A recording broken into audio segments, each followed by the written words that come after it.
تو جو کام ہو جائے نا اس پہ پھر نہیں غم کرنا چاہیے. اس میں شریعت نے کہا ہے جو ہوا بہتر ہوا, تو بچانے کی پوری کوشش کرنی چاہیے.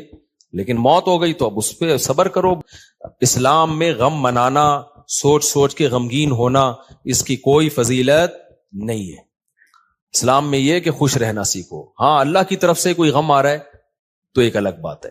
تو اسلام آپ کو غمزدہ دیکھنا پسند نہیں کرتا, اسلام آپ کو خوش رہنا. اسلام کہتا ہے بس ایک غم ہونا چاہیے, وہ کیا ہے؟ آخرت کا. اس کی شریعت میں فضیلت ہے. باقی اپنی زندگی وہ غم لیس بناؤ. آج ایک بندہ آیا, جیسے بعض خواتین آتی ہیں نا, شوہر بہت ٹینشن دے رہا ہوتا ہے, میں ان کو کہتا ہوں شوہر لیس ہو جاؤ فوراً. ٹینشن لینے کا نہیں. میں نے کہا شادی سکون کے لیے کی تھی نا, جب سکون ہی نہیں مل رہا تو میاں لیس, اس کو طلاق مانگو, اس سے کوئی بھی طریقہ اختیار کرو جان چھڑانے کا. تو کیونکہ بھائی اپنے سکون کے لیے کی ہے نا, ٹینشنوں کے لیے تھوڑی. ہاں تھوڑی بہت ٹینشن تو ہر گھر میں ہوتی ہے. اسی طرح ایک بندہ آیا, وہی چماٹ والا نا, ایک چماٹ لگایا تو بیوی نے 4 چماٹ لگا دیے. تو اور پتہ نہیں کیا کیا ہو رہا ہے. آپ لوگ کبھی میرے ساتھ خوشبو لگا کے آؤ, کبھی بیٹھو. اب ظاہر ہے لوگوں کے راز فاش ہوتے ہیں, اس لیے میں یہ باتیں کرتا نہیں, اور میرا مقصد کسی کا مذاق اڑانا نہیں ہوتا.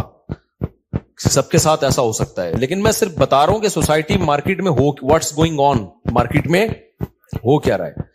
تو ایسے موقع پہ پھر میں لوگوں کو ڈیورس کا مشورہ دے رہا ہوتا ہوں کہ بھائی جب اتنی نوبت ہے تو فارغ کرو میرے بھائی.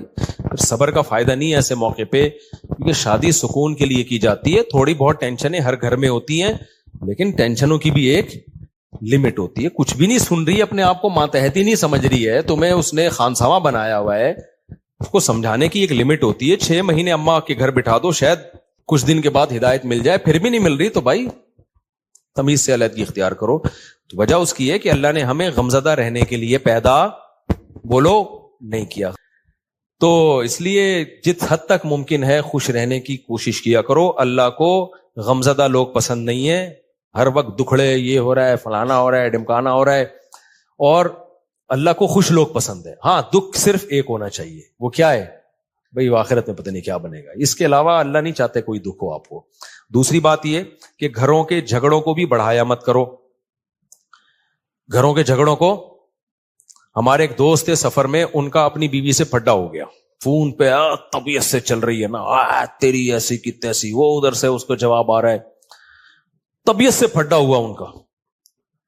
اور اپنے دوستوں کو بھی بتا رہے ہیں میری بیگم نے یہ. ظاہر ہے سب کے سامنے ہو رہا ہے تو پتہ چلے گا نا دوستوں کو کہ یار کیا ہو گیا. بے یار میرا تیری بھابی نے دماغ خراب کر کے رکھا ہوا ہے یار, یہ ہے ایسے نا.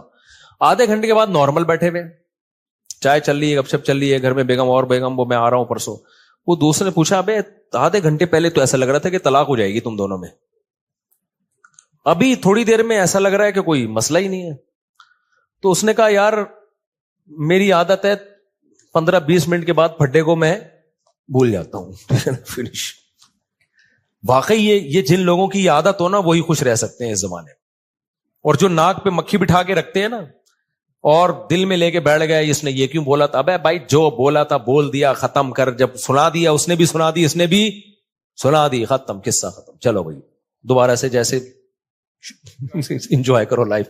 اور لوگ کہتے ہیں بھی تنبیہ تو ہوئی نہیں. نہ جب یہ پھڈا ہوتا ہے نا اگلے کو خود تھوڑی سی تنبیہ ہو جاتی ہے. آئندہ وہ بولنے سے پہلے اس کو بھی پتا ہے, آپ کو بھی پتا ہے کہ میں یہ بولوں گا اس کی دکھتی رکھ پہ پاؤں رکھ دوں گا میں, وہ یہ بولے گی تو میرے کھوپڑی گھومے گی. تو دونوں تھوڑا تھوڑا ایک دوسرے کی کھوپڑی کا احترام آہستہ آہستہ شروع کر دیتے ہیں. خود ہی شادی شدہ آدمی کی زندگی ایک مینجمنٹ خود بخود آ جاتی ہے. تو اگر آپ جو دل میں لے کے بیٹھ گئے, اس نے میرے کو یہ بولا تھا, اس نے یوں کر دیا تھا, اس نے